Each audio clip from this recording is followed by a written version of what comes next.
All right, a couple DMPs did not participate today. Ridgeway, he had a little peck that came up in the game. Alante, he's progressing well. Terrell Burgess still. Trevor Penning. Zach Wood had a little hamstring day-to-day. And then obviously the rest of the guys are the longer-term perspective guys. So good work. We went indoors back here. A ton of good work. Padded day, so we were able to kind of get after, especially with a lot of the ones who didn't play in the game.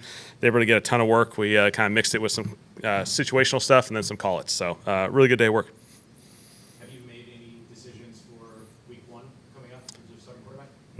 No. So we're going through that process right now. Again, letting these guys continue to go through this journey.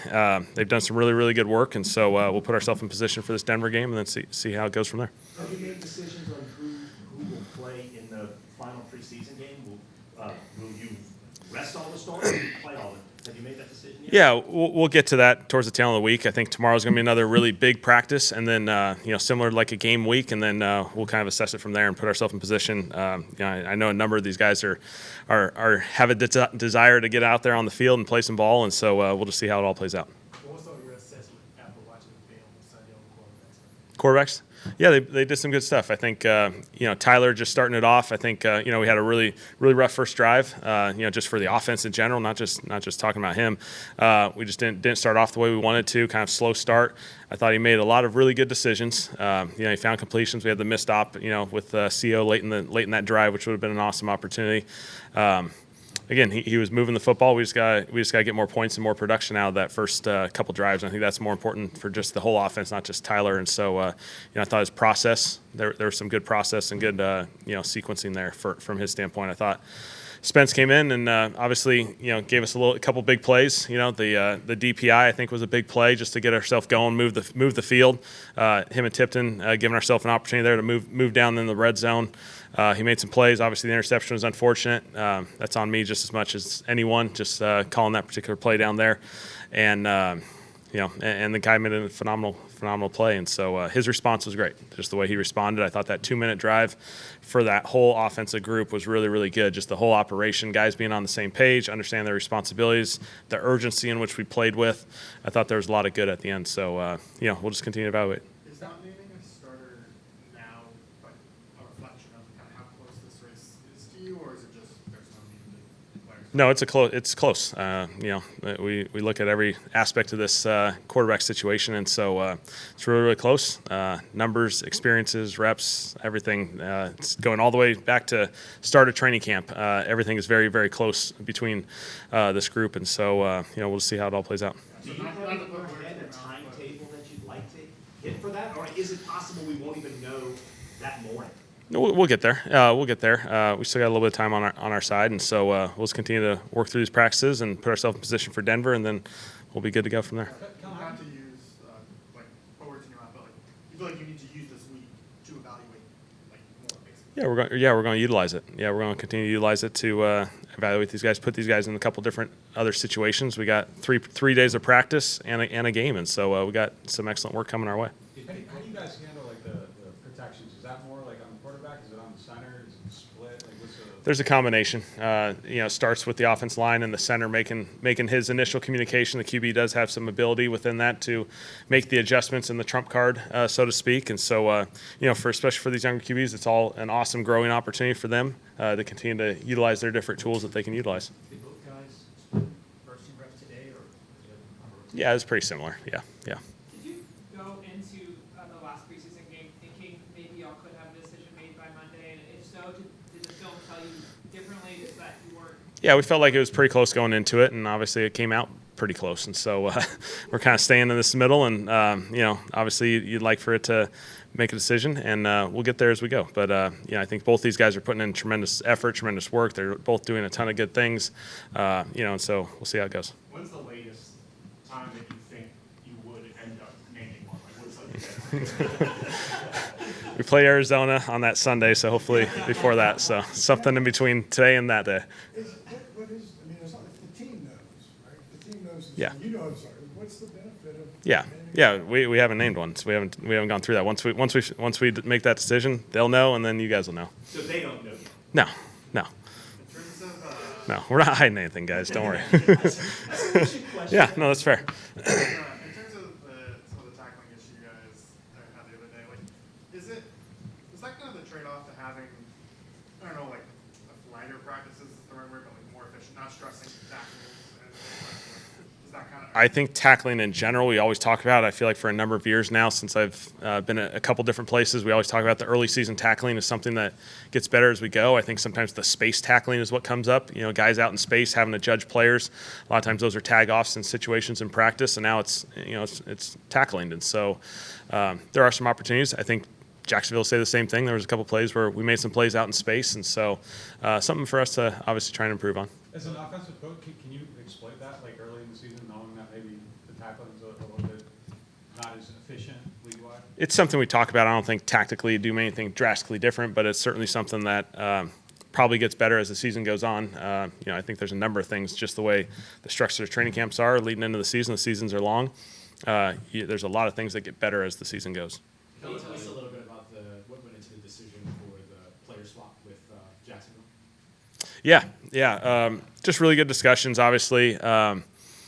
Bink's been a phenomenal contributor to this organization. He's an awesome person. We love everything about him. We had some depth in the defensive line, and so as it went through, obviously interest goes around this league in a number of different ways, and we felt like there was an opportunity right there to gain some depth in the offensive line, which we felt like we needed based off losing Will and and even Trevor getting banged up, and so we felt like it was an awesome opportunity. Luke's done a lot of good things in this league. He's played a number of snaps, started a number of games. He's a really smart player, so he gives us some interior depth that we felt like could be very valuable as the season goes. Was that a coincidence that was the thing you were? Yeah. It was kind of the humor of it after the game was the coincidence of us playing them, but those discussions take a long time just to process, and so. You had talked for days before the game. Yeah, but we weren't there yet, so obviously it worked out after the game. Game evaluation play a part of the No. You weren't close to the watch. No, we weren't. Yeah. When you watch the game tape, did Jonas Sanker jump out at you? Because he was a guy that you can't show that kind of aggression in practice, but obviously he could in the game. Was he a guy that jumped out at you when you watched the game tape? Jonas had a lot of clips in the team meeting today, and a lot of it just his play style, his effort, block destruction, meeting the ball at the point of attack, make some plays in the passing game. He's on that thing a ton, and he's earned those opportunities, and so we expect him to keep growing, which he's going to do. How big is this last week, not just for the entire roster, just in terms of evaluations, just for players getting down to the big? No, it's the last stage of this training camp journey, and so there's a lot of opportunities to be had out there for all these guys, for every level of the roster. There's opportunities throughout this thing. We got so many guys who have a path to the 53, and it's exciting to let them play this whole journey out. And then next week, once we obviously have to make the those challenging decisions, then our focus shifts to the regular season. We start getting ready for that. Is there an update on Trevor Penning? Are you hopeful, confident that he'll be ready for the opener? Yeah, we'll see how that journey goes as he goes through this. Obviously, we still got a couple weeks to kind of see where he's at that point, and then we'll make the assessment. But he's doing everything he can from a recovery standpoint. He's doing an awesome job. Related to paths to the roster, obviously we haven't seen Devin Neal play in any of these preseason games. That's the evaluation for running back, and a lot of guys have a position line response. How difficult is it to kind of evaluate this status? Yeah, it's been a challenge for Devin, for all of us. I think Devin's he's been just wanting to go out there so bad, but he was able to practice in a limited role today, which was awesome. He took the first big step. He was out there for some plays, and then we'll be able to build it next couple days and see if he's in a position to play this Saturday, which would be a great opportunity. He's the one guy out of that group that hasn't gotten the reps that all those other guys had, and so it's a really tight battle for that running back group. Kellen, Trigger Welsh is a guy whose snaps or high value snaps really seem to have increased just over time. What were your thoughts on him at the beginning of the spring and summer, and what did he do to kind of elevate himself? Yeah, he's on that path of growth. A guy that's still young in his development. You can just see as training camp has gone on, he's gotten better each and every day. And he played a ton of snaps. He made the awesome catch. Tyler threw a great ball to him, and he made a phenomenal catch there. And so, we expect some really good things out of him. He's continuing to grow, and we feel like he's in a great position to, contribute for us. Is there any level of concern with the fact that, Spencer and Tyler both being young guys to getting the starter sooner rather than later, just so those guys can get more first-team reps heading into that first game? Yeah, we'll get there as we go. This is this is kind of that last week of that journey, and so these guys are going to get a ton of reps the next few days, put ourselves in position for the Denver game, and after that, obviously, we know we got to start gearing up for a regular season, and we'll present whatever the opportunity best suits us. We'll go down that road. Will Simpkins get more work at guard now that you have the other center, or will he? Potentially, yeah. There's potential. Luke certainly played a lot more center than guard, and so both those guys have some position flex. But Selly's done a phenomenal job. He can play both of them, so he'll handle it just fine. When you were at the Superdome the other day, like, did it hit you at all? Like, did you think of the Super Bowl? Like, what was kind of going through? Same locker room, same tunnel, same sidelines. So yeah, there was some jokes. We obviously have a number of guys who were in Philly last year, and so there was some fun. We did a walkthrough Saturday at the Dome, so we kind of got to take our lap around and move on from that phase of it, and then get ready for the game. But it was a great first experience there. Will you scrimmage tomorrow, or how are you approaching tomorrow? Tomorrow will be similar to today, where we'll have some scripted sequences, and then we'll get into some call-its, and that's kind of what we've, you guys saw some of that out in California, where, we get some really specific work that we need for both sides of the football, which is great. We can kind of script that out and get the whether it's a defensive call or an offensive call, and then we get to these call-its where we just got to play out situations and make guys react, and so we're in that mixed phase right now. Kellen, is there value in getting some work for starters in this last game that maybe haven't gotten it? Or is the value of evaluating guys you don't know about too great to be given that? No, anyone competing for a role has got to get out there and contribute, and I think that's a big part of this thing. And so, we got a lot of veteran guys who I definitely have gotten feedback that they would love to, get some their feet wet, so to speak, and get out there and play some football. And we'll just see how this week progresses. I think really what we want these guys to do is just attack these couple of practices, get a bunch of really good work, and then we'll see how the weekend looks. Do you listen to guys who say, like, I really want a series or two in this last game? Well, I think it's important for some of the veterans that they have different routines and different stages of their career, and some guys feel like they need to just get out there and play some football. And so, we'll communicate with those guys, with the medical staff, the sports performance, and just make sure we all have the right plan that not just Saturday, but ties this whole week together.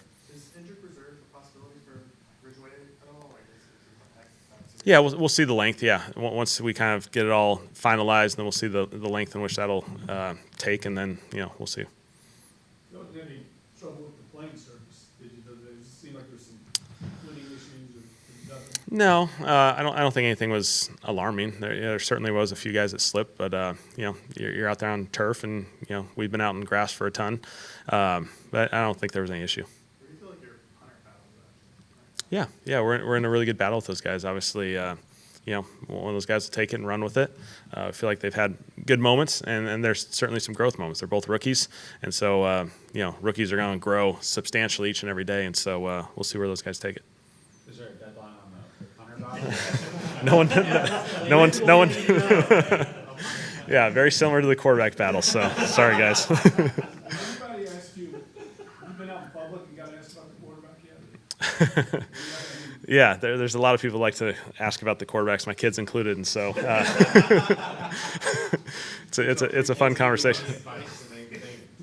They got advice about everything, every bad decision, every throw, or every play call. Yeah, they got it all. So Do they get the same answers that we get? very similar, yes. For some interior defensive linemen, like, too much? Like, do you injury keep, like, all these guys? I think the unique thing is, the roster is such a moving, dynamic, fluid thing that with the, veterans that can be on practice squad, what our initial 53 looks like is going to be moving, especially the first 3 or 4 weeks of the season, just because you got, some flex to move guys up and down, and veterans who don't have to go through claims. And so there's a number of ways you can play this thing out. So depth in those positions is hugely valuable. And so it's hard to go, find big guys like that late in the season as you go. And so, again, that kind of led into trading for Luke just with the depth of that. And so we feel like we have some depth in those interior spots that can help us on both sides of the ball. Do you feel similarly about just in terms of, how many players are making an impact in your choice? Do you feel similarly about the linebacker room? Yeah, no doubt. I think really at the end of the day, like our goal is to keep as many of these guys as possible. And we got a bunch of guys who we feel like will help us in some capacity as the season goes on. And so what the 53 looks like to the practice squad, we're trying to keep as many guys because we're going to need a lot of guys. You need a lot of guys as you go through an NFL season. There's plenty of guys that may start on practice squad that are going to have huge contributions to us during the season. And so I think ultimately our goal is to find as many of these guys that are already in our building that we've invested so much time in, that we think the world of. We want to keep as many of those guys as we can. Yeah, outside of quarterback, right, is there like a slot or two you feel like really competitive right now, or is there one you I think every room really has some sort of competition going with it. Certainly the running back battle's been fun just because those guys have different skill sets, and it's been a ton of fun to watch those guys. The linebacker room, those guys can all play. I think when you look at it, all those guys can contribute and play at a really high level for us. They all have passed to the 53. And, every other position has something that I can comment about too. Not as a head coach, but you've watched this situation. As you look, your board in Philly or Dallas, and the week before, like 5 wide receivers, 4 running back. How much does it typically change in the final 3 weeks? We have a roadmap. Obviously, you have penciled down numbers that you probably start in an ideal situation. No players, being tied into it that you have for each position. But then it's about the math and the puzzle piece. And Mickey does such a good job of, the creativity of keeping as many guys as we possibly can, and the different tools that you can utilize. And so I think that's where you evaluate the players. Then you find, okay, how many different ways can we keep all these guys and put them in really good positions to get to our roster? That intentional grounding that Tyler had, what's the process for coaching something like that away? Yeah, it's a tricky situation for him. Live to play another play. He's looking for the check down. Traditionally, there's a guy over there on a route that he could throw it to. The guy's caught in protection, and so he doesn't have an outlet. And so there's times where, hey, is it a bad play? Yes. Let's avoid the worst play possible, and let's just protect ourselves. And if a sack occurs, we at least give ourselves a chance to compete on the next down. All good? All right. Thanks, guys.